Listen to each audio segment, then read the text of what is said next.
For this demonstration, I'm using the ER abdominal pain template.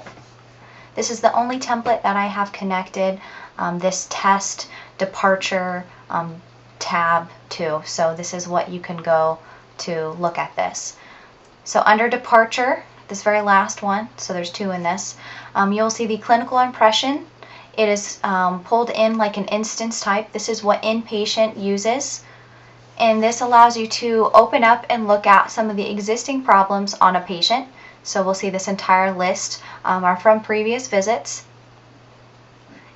And this still also gives you the ability to go in and search for new clinical impressions to add onto the patient. So we'll go ahead and add some clinical impressions on here.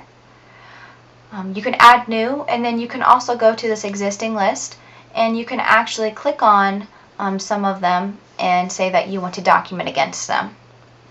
So let's go ahead and we'll pick hypertension here and we'll click on it.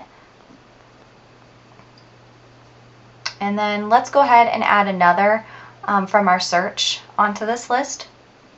So we'll do foreign body in the ear.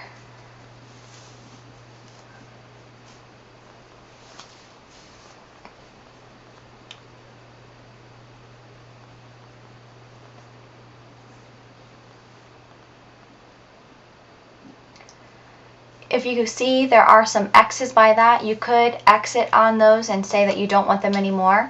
You can click on other options in here, and then when you click on the check mark again, that will unselect them.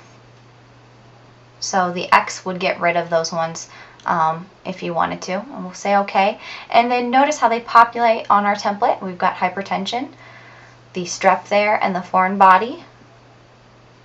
And then they all have a status section and a comment section. So for the strep, we could say that it is resolved, but really it's not resolved. Maybe we want to put a comment in here. And we can say that the comment is that it's resolving. We know it will resolve. The patient was seen at their family doctor. And we can say it was the 15th. And that they were prescribed Zithromax.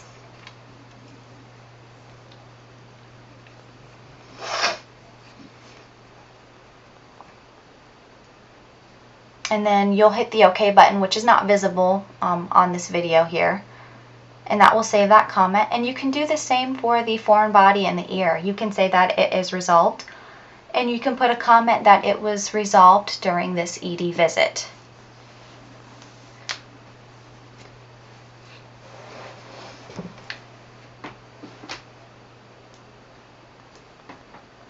I did change some of the setup with this clinical impression portion. I did separate the disposition and condition, and then have the discharge, admitting provider information, and transfer to other facility separated out.